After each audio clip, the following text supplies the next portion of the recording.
이 코로나 시국에 고생들 많이 하시는데 오늘 이렇게 우리가 모여서 예배 드린다는 이 자체가 참 하나님께 감사한 일이다 그런 생각이 듭니다. 부산에 있는 제 친구한테 전화를 해보니까 지난 주일에 교인이 반밖에 안 나왔다라는 그런 이야기도 들어봅니다. 저도 이번 주간에 목이 좀 간질간질하고 기침도 나와서 코로나가 아닌가 이런 생각이 들어서 체온을 측정해 보니까 체온은 정상이라서 그냥 이렇게 설교할 수 있게 된 것이 얼마나 감사한지 모릅니다. 다른 주하고 틀린 게 열심히 약을 많이 먹었습니다. 그래서 하루에 감기약도 3번 먹고 쌍화차도 3번씩 먹고 오늘 이 자리에 설교하기 위해서 열심히 먹었는데 그 효과가 있는지 이렇게 설교할 수 있어서 참 다행이다 하는 생각이 듭니다. 코로나 걸리지는 않았으니까 저를 피하지는 마시기 바랍니다.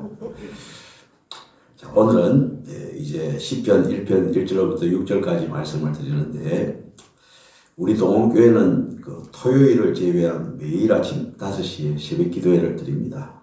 우리 교인들의 약 20%에서 30% 정도 되는 성도들이 모여서 하루의 첫 시간을 하나님께 예배를 드리면서 시작을 합니다. 새벽 기도 시에는 우리는 사도신경으로 이제 우리의 신앙을 하나님께 고백함으로 하루를 시작합니다. 그리고 찬송으로 하나님께 영광을 돌리고 또 말씀을 통해 은혜 받고 하루를 살아가는데 하나님께서 주시는 지침을 받습니다. 그리고 주님께서 가르쳐 주신 주 기도문으로 이제 예배를 마치고 예배 이후에는 동일한 기도 제목을 가지고 통성 기도를 하고 그런 후에 각자의 기도를 하고 이제 헤어지는 것이 새벽 기도입니다. 제가 이 새벽 기도회에 대해서 말씀을 드리는 것은 혹시 새벽 기도회가 우리 교회는 없는가 생각해서 못 오시는 분이 있는가 싶어서 말씀을 드리는 것입니다. 자, 여러분들 새벽 기도회 때 이런 과정을 통해서 우리가 예배를 드리는데 오늘은 이 말씀에 대해서 예배 설교를 하기 위해서 이렇게 서론으로 여러분들에게 새벽 기도에 대해서 언급을 했습니다. 지난 1년 동안 우리 동원교회 새벽 기도회는 좀 다른 교회와는 달리 독특하게 새벽 기도회를 진행을 했습니다. 그것은 웨스트민스터 소요리 문답 107문 그리고 하이델베르그 요리 문답 129문에 대해서 유인물로 이렇게 나누어 주면서 계속해서 한 1년간 새벽 기도회를 진행을 했습니다. 이 웨스트민스터 요리 문답, 소요리 문답과 그리고 하이델베르그 요리 문답은 1517년에 루터가 종교개혁을 일으켰습니다. 그때 그 개혁의 바람이 전 유럽을 휩쓸었습니다. 타락한 가톨릭에서 벗어나서 새로운 기독교의 신앙을 가지게 될 때 저들이 어떻게 하는 것이 올바른 신앙생활을 할 것인가 라고 하는 어떤 지침이 필요했습니다. 그래서 영국에서는 그 신앙의 기준을 웨스트민스터 대소요리문답이라는 것을 만들었습니다. 그리고 유럽의 대륙인 독일에서는 하이델베르그 요리문답이라는 것을 정리해서 저들의 신앙의 기준으로 삼았습니다. 바로 이런 중요한 두 개의 요리문답을 우리는 한 1년 동안 새벽 기도회에서 우리가 공부를 하면서 말씀을 묵상했습니다. 제가 이 소요리 문답과 그리고 하이델베르그 요리 문답을 강해를 하면서 참 아쉬운 것은 우리 모든 성도들이 다 들었으면 좋겠는데 라고 하는 그런 아쉬움이 있었습니다. 어쨌든 지난 목요일에 하이델베르그 요리 문답이 다 마쳐졌고 이제 지난 이틀 전에 금요일 아침부터는 10편 강의를 하게 되었습니다. 그래서 오늘 아침까지 10편 2편 강의를 마쳤는데 10편 1편을 강의하면서 참 안타까운 것이 있었는데 이 10편 1편은 우리 모든 성도들이 좀 들었으면 좋겠는데 라고 하는 그런 생각이 들었습니다. 그래서 오늘 이렇게 10편 1편에 대해서 여러분들에게 말씀을 전하는 것입니다. 여러분들 10편 1편이 얼마나 귀한 말씀인지 우리가 이 시간을 통해서 꼭 알아야 될 필요가 있습니다. 저는 10편 1편을 준비하는 과정에서 너무 좋아가지고 10편 119편 103절의 말씀이 생각이 났습니다. 무엇이냐면은 주의 말씀에 마치 내게 어찌 그리 단지요 내 입의 꿀보다 더 다니이다 라는 이 말씀이 생각이 났습니다. 시편 1편을 이제 강의를 준비하는데 이 말씀이 생각이 났습니다. 주의 말씀을 마시 내게 어찌 그리 단지 내 입의 꿀보다 더 다니이다. 이것이 시편 1편을 제가 준비하면서 느꼈던 것입니다.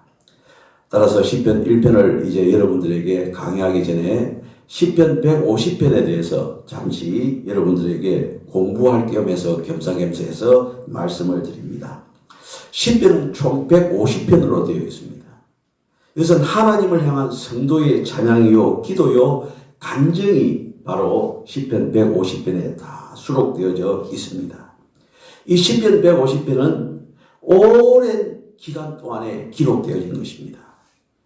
그래서 오랜 기간 동안에 다른 환경에서 살았던 사람들이 각자의 위치에서 하나님께 찬양한 시가 바로 시편 150편에 되는 모든 시인 것입니다. 그래서 이것은 오랜 시간이라고 하는 1000년을 두고 말하는데 정확하게는 기원전 1440년부터 기원전 580년 그러니까 약 900년간에 걸쳐서 기록되어진 것이고 모세와 아삽과 고라의 자손 다윗 등 여러 사람에 의해서 기록되어진 것이 바로 시편입니다. 우리가 시편 하면은 주로 다윗이 기록했다라고 되어 있는데 한 3분의 2 정도는 다윗이 기록했지만 나머지 부분은 다른 사람에 의해서 기록되어 있는데 그 다른 사람 중에서는 모세도 포함되어져 있고 아삽도 포함되어져 있고 그리고 고라의 자손들도 이렇게 포함되어져 있는 것을 알 수가 있습니다. 이렇게 이제 만들어진 시편 150편은 고대 유대 랍비들이 5개의 책으로 만들었습니다. 5권으로 만들었습니다. 이 5권으로 만들어진 것은 모세 오경에 근거해서 이렇게 5권으로 만들었습니다. 그래서 이런 사실을 다음의 말을 통해서 우리가 알 수 있는데 모세는 이스라엘 백성들에게 율법의 5책을 주었고 그리고 다윗은 그들에게 시편 5권을 주었다라고 하는 이런 말이 있습니다. 이 말대로 이 시편은 5권의 책으로 분류가 되어진 것입니다. 제1권은 1편에서 41편, 제2권은 42편에서 72편, 그리고 제3권은 73편에서 89편, 제4권은 90편에서 106편, 그리고 제5권은 107장에서 150권, 이렇게 5부분으로 나누어집니다. 그런데 이 5개로 나누어진 이 시편을 가만히 관찰해 보면은 마지막 부분에 모두 다 영광송으로 마친다는 것입니다. 자, 1권의 마지막인 41편 13절에 보면은 이스라엘의 하나님 여호와를 영원부터 영원까지 송축할지로다. 아멘 아멘. 다시요. 이스라엘의 하나님 여호와를 영원부터 영원까지 송축할지로다. 아멘 아멘. 이렇게 마칩니다. 그리고 제2권의 마지막인 72편 19절에 보면은 그 영원로운 이름을 영원히 찬송할지어다. 온 땅에 그의 영광이 충만할지어다. 아멘 아멘. 그리고 제3권의 마지막인 89편 52절에 보면은 여호와를 영원히 찬송할지어다. 아멘 아멘. 그리고 제4권 106편 48절에 보면은 이제 여호와 이스라엘의 하나님을 영원부터 영원까지 찬양할지어다. 모든 백성들아 아멘 할지어다. 할렐루야. 그리고 제5권의 150편 6절은 호흡 있는 자마다 여호와를 찬양할지어다 라고 이렇게 말씀하고 있습니다. 이렇게 5권이 마지막에 전부 다 하나님을 찬양함으로 마치는 것은요, 이 시편 자체가 그 기록되어진 목적이 인간이 하나님께 찬양드리고 감사하고 경배하는 것이 그 목적이다라는 것을 알 수가 있습니다. 그런데 이렇게 위대한 150편의 시편 중에서 가장 중요한 것이 어디냐면 바로 시편 1편입니다. 시편 1편은 시편 전체의 서론이자 핵심이자 요약인 것입니다. 그래서 초대교회의 유명한 교부인 제롬이라고 하는 사람은 이 시편 1편을 성령의 머릿말이다 라고 이렇게 정의를 내렸던 것입니다. 그래서 이 시편 1편 이만큼 중요한 것입니다. 그래서 제가 이 말씀을 준비하는데 이거는 새벽기도에 나오는 우리 성도들만 들어서는 안 되고 모든 성도들이 한 번은 들어야 된다라는 것을 여러분들에게 말씀을 드리는 것입니다. 제가 이제 이 시편 1편을 준비하면서 옛날에 제가 설교했던 것들을 쭉 찾아보니까 1년에 꼭 한 번씩은 이 시편 1편을 설교를 하는 것을 볼 수가 있었습니다. 그래서 전에 했던 그 강연을 한번 내가 좀 설교 준비하는 게 상당히 힘이 들거든요. 그래서 이번 주는 한번 공으로 먹어보자 싶어서 그걸 재탕하려고 생각했는데 또 그게 안 되더라고요. 다시 처음부터 또 다시 준비를 했습니다만 가끔 이 시편 1편이 중요한 것입니다. 그래서 이 시편 1편을 통해서 우리가 이 시간에 강한 은혜를 받는 시간이 되어야 될 줄로 믿습니다. 여러분들 시편 1편은요 의인의 길의 행복, 악인의 길의 멸망, 이것을 기록한 것이 바로 시편 1편입니다. 뭐라고요? 의인의 길의 행복, 악인의 길의 멸망인 것입니다. 자, 여러분들 우리는 악인의 길의 멸망 여기에 해당돼서는 안 되겠죠. 우리는 어디에 해당되어야 되겠습니까? 의인의 길에 복받은 자의 길을 가야 될 줄로 믿습니다. 따라서 우리가 복받은 자로서 의인의 길을 가기 위해서는 어떻게 해야 되냐면 두 가지를 잘 해야 되는데 그 첫 번째는 무엇이냐면 소극적이고 방어적인 그런 측면인데 이것은 우리가 하지 말아야 될 것입니다. 1절에 보면은 악인의 길을 쫓지 않아야 된다라고 했습니다. 여러분들 악인이 무엇을 악인이라고 그럽니까? 죄를 짓고 탐욕스럽고 불의하여 가난한 사람들을 함정에 빠뜨리고 살인과 폭력으로 사람들을 위협하고 불순하여 진리를 떠난 사람, 이것이 바로 악인의 길인 것입니다. 그런데 여러분들 이 악인이 행하는 악은요 참으로 강한 전염병이 있습니다.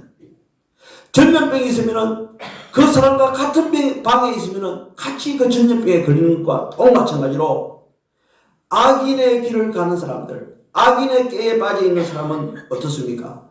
그냥 같이 있기만 해도 전염되어서 악인의 꾀에 빠지게 되어 있다는 것입니다. 제가 오늘 이 말씀을 준비하면서 가만히 저 자신을 돌아봅니다. 너는 악인의 꾀에 빠진 적이 언제냐? 또 네가 남으로 하여금 악인의 꾀에 빠지게 한 적이 있느냐라는 것을 제가 잠시 묵상을 해보니까 중학교 시절의 생각이 나더라고요. 여러분들 제가 중학교 때 키가 지금보다 컸거든요. 나이가 드니까 쪼그라져가지고 키가 작아지더라고요. 그렇죠? 근데 지금 제가 중학교 때 키가 지금 키라 이 말입니다. 그래서 상당히 컸는데 그 당시에 저희 학교에서 제가 기울부장을 했습니다.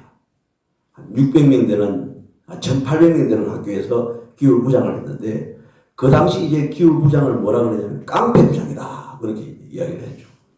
덩치 있고 좀 싸움을 잘하는 사람 이런 사람을 갖다가 이제 기울부장을 시켰어요. 제가 기울부장이 돼가지고 얼마나 학생들을 많이 괴롭혔는지 모르겠습니다.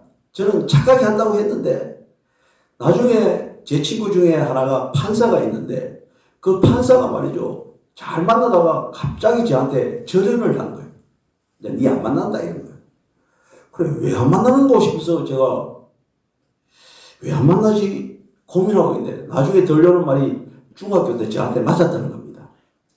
판사쯤 될 정도면 공부를 얼마나 잘하겠습니까? 누가 건질 사람이 없는데 내한테 맞았다는 거예요. 나는 기억이 안 나는데 내가 갑자기 악인이 되어져 버린 거예요. 이것도 문제인데 생각해보니까 그 당시 이제 향토부장을 하는 친구가 있는데 지금은 이제 교수로 은퇴를 한 친구인데 너무너무 착한 아이, 너무너무 착한 아이.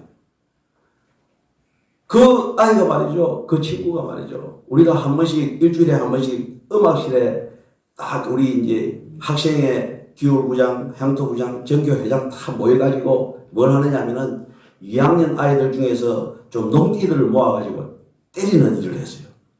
군대 같은 군기 잡는 일을 하는데 거기에 그 착한 아이가 말이죠. 같이 와가지고 괴롭혔던 그런 기억이 나요. 그래서 오늘 이 말씀을 준비하는데, 야, 악인의 깨에 넘어가는 것, 그 자리에 있어서도 안 된다. 할렐루야. 있어서도 안 되는 거예요. 악인은 간사하고 깨가 많습니다. 절대로 악인과 함께 있어서는 안 된다. 이 말인 것입니다. 요즘 하면은 무엇이겠습니까? 노름판에 우리가 같이 있어도 되겠습니까? 안 되겠습니까? 말을 안 합니까? 노름한 사람 없습니까? 안 되죠. 술판에 같이 있어서는 안 된다. 이 말인 것이죠. 악인의 깨에 그냥 빠지는 것입니다.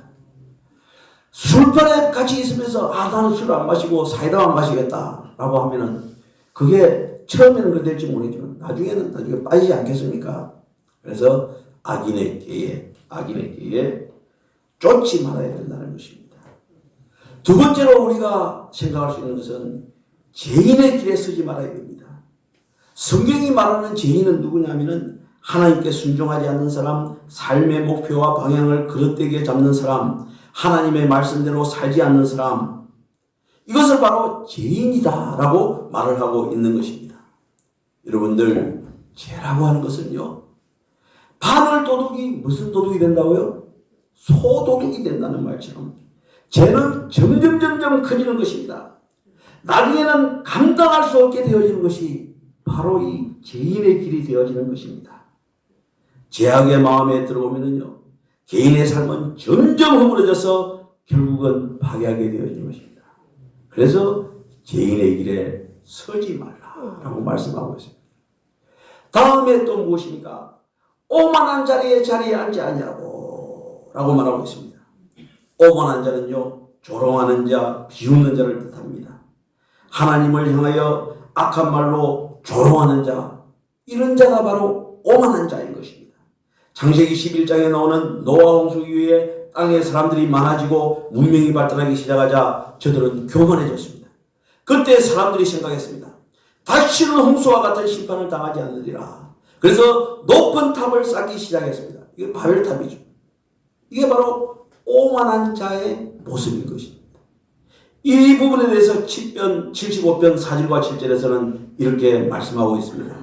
내가 오만한 자들어 오만히 행치 말라 하며 행악자들어 뿔을 들지 말라 하였노니 오직 재판장이신 하나님이 이를 낮추시고 저를 높이시느니라.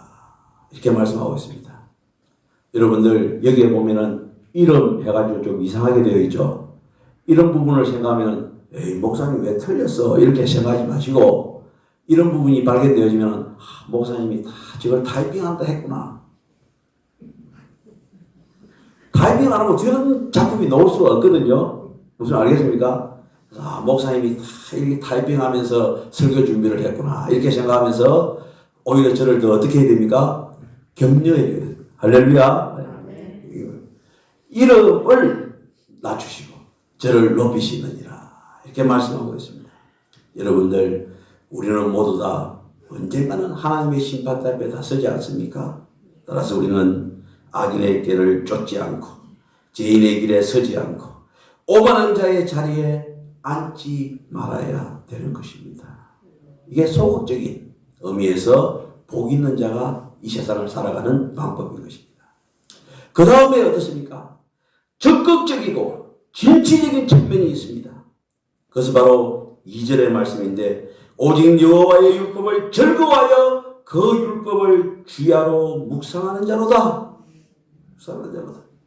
시편 119편 97절로부터 100절에 보면은 참으로 주야로 묵상하고 율법을 즐거워하는 것이 무엇인가를 잘 기록하고 있습니다. 시편 119편 97절로 100절에 보면은 내가 주의 법을 어찌, 여기도 어찌 돼 있죠. 어떻게 했다고 제가 직접 쳤다는 소리. 내가 주의 법을 어찌 그리 사랑하는지요. 내가 그것을 종일 작은 소리로 읊조리이다. 작은 소리로 읊조리이다. 다음에 98절에 보면은 주의 계명들이 항상 나와 함께하므로 그것들이 나를 원수보다 지혜롭게 하나이다. 다음에 99절에 보면은 내가 주의 증거들을 늘 읊조림으로 나의 명철함이 나의 모든 스승보다 나으며 100절에 보면은 주의 법도들을 지키려고 발을 금하여 모든 악한 길로 가지 아니하였나이다. 이 말씀입니다. 여기서 두 부분이 있는데 종일 읊조리나이다. 종일 읊조리나이다.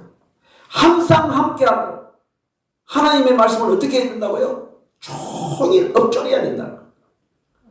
항상 함께 해야 된다는 것입니다.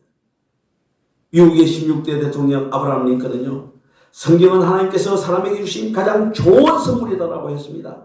그리고 계속해서 만일 이 성경이 없었더라면 우리는 옳고 그런 것을 구별할 수가 있겠는가 라고 반문을 했습니다. 세계적으로 유명한 사람들을 조사해 본 결과 그들 중에 90% 이상이 성경을 깊이 읽고 묵상했던 사람이라는 그런 통계가 나와 있습니다. 여러분들, 그런데 오늘 한국 교회의 현실은 어떻습니까?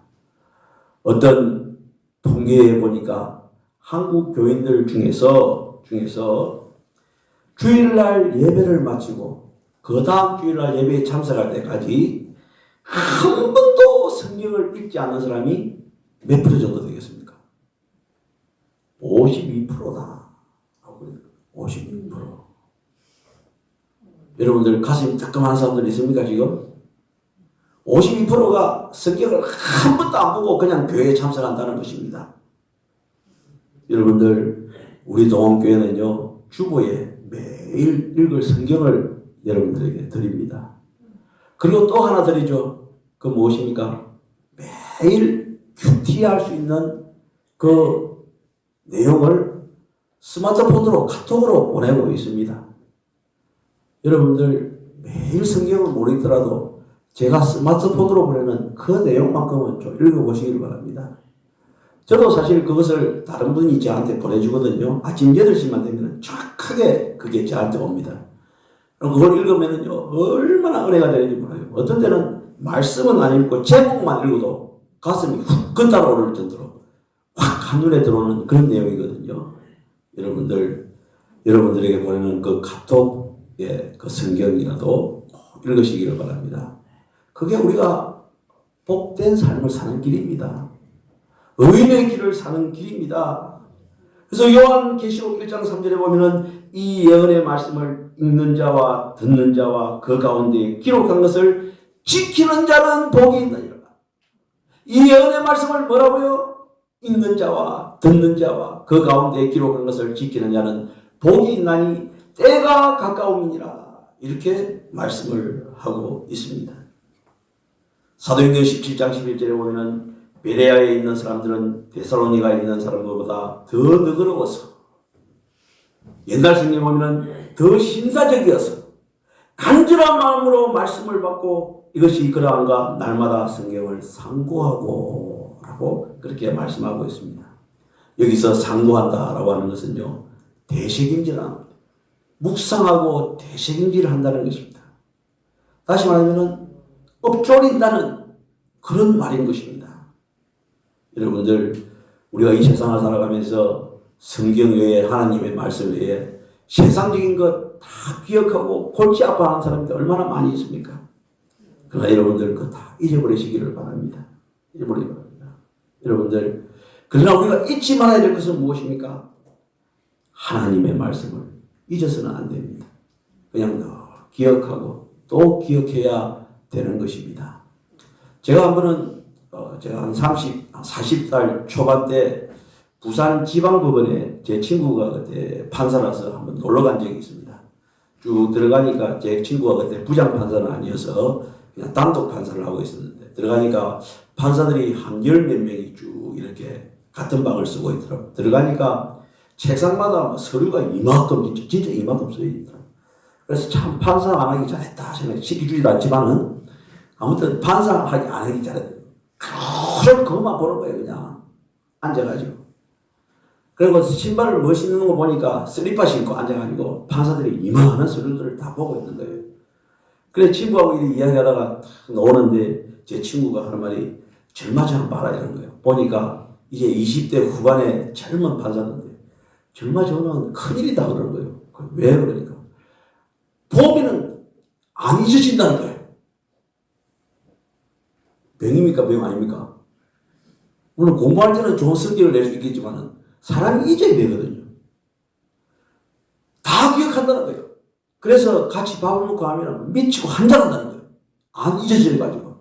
여러분들 잊어지는 것도 하나님의 은혜인 줄로 믿으시기 바랍니다. 그래서 우리 인간을 망각의 동물이다 라고 그렇게 부르거든요. 망각의 동물. 그러나 여러분들 성령님께 기도드립니다.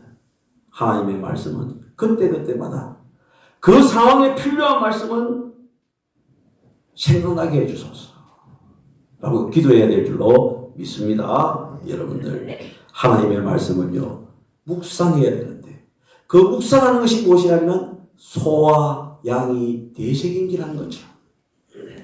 그렇게 묵상해야 되는데 오늘 말씀 중에 읊조린다라는 그런 말을 했지 않습니까? 이게 바로 묵상하는 것입니다. 근데 이 묵상한다는 것은요 한 가지 귀중한 팁을 여러분들에게 드리는데 하나님의 말씀을 마음에 담고 묵상하면은 그 묵상 자체가 하나님과 대화가 된다는 것입니다. 우리가 묵상하는 것이 내만 묵상하는 것이 아니라 그 묵상하는 것으로 하나님과 뭐 한다고요? 대화가 된다는 것입니다. 이 사실은 이것을 주장하는 것은 오랜 역사가 있는데 철학적, 신학적, 역사적인 배경이 있는 것이 제가 지금 여러분들에게 말씀을 드리는 것입니다. 역사를 쭉 걸어서 것으로 올라가서 헬라 철학자 플라톤이 있습니다. 그는 믿는 사람은 아니었지만은 아주 귀한 말을 했습니다. 인간의 생각 자체는 영혼이 보유하고 있는 내면의 대화이다 라고 이런 말을 했습니다. 인간의 생각 자체는 무엇이라고요? 영혼이 보유하고 있는 내면의 대화이다. 나만 묵상하는 것이 아니다 이 말입니다. 내만 생각하는 것이 아니라 그 생각 속에 대화가 있다 라는 것을 플라톤이 말을 했습니다. 여러분들 이것을 갖다가 위대한 교부요 신학자인 어거스틴이요 사실 그 영향을 좀 받았거든요. 그래서 어거스틴이 이런 말을 했습니다. 말씀을 우리의 마음에 담고 생각하는 것은 우리가 하나님과 직접 대화하는 것을 의미한다. 누가요? 어거스틴이 이런 말을 했습니다. 말씀을 우리의 마음에 담고 생각하는 것은 우리가 하나님과 직접 대화하는 것을 의미하는 것이다. 따라서 우리가 말씀으로 생각하고 있다는 자체가 무엇이라고요? 하나님과 대화가 오가는 것이다 라고 어거스틴이 말을 하고 있는 것입니다. 이것은 무엇을 의미합니까? 24시간 힘없이 우리 생각 속에서 하나님을 생각하고 하나님의 말씀을 생각하는 것입니다. 그 자체가 무엇이라고요? 하나님과 대화하는 것이다 라는 것입니다. 여러분들 이렇게 우리가 하나님의 말씀을 즐거워하고 기뻐하면 어떤 역사가 일어납니까? 시편 1편 3절에 그 답이 나오지 않습니까? 그는 시냇가에 심은 나무가 철을 따라 열매를 맺으며 그 잎사귀가 마르지 아니함 같으니 그가 하는 모든 일이 다 형통하리로다. 어디에 심은 나무요? 시냇가에 심은 나무가. 시냇가에 심은 나무가. 시냇가에 심은 나무는요, 철을 따라 열매를 맺는 것입니다. 한 번은 비가 오지 않을 때인데 제가 부산에서 저 전라도 나주까지 차를 타고 운전해 갈 때가 있었습니다. 그때 말이죠. 비가 안 와서 흉년이 드는 상황인데 차를 타고 가다 보니까 강 옆에 있는 노는요. 다 이 누렇게 배가 익어 있는 것을 볼 수가 있었습니다. 그러나 강에서 떨어져 있는 그런 노는요. 그냥 다 말라 죽어 있는 그런 모습을 발견할 수가 있었습니다. 강 옆에, 물 옆에, 시냇가에 있는 그런 나무는 철을 따라 열매를 맺는 것입니다. 아무쪼록 우리 모든 성도님들 오늘 10편 1편의 말씀을 묵상하면서 이제 한 주간 시냇가가 뭡니까? 하나님의 품 안에서 여러분들 풍성한 결실을 맺으면서 살아가는 성도들이 되시기를 주님의 이름으로 축원합니다. 기도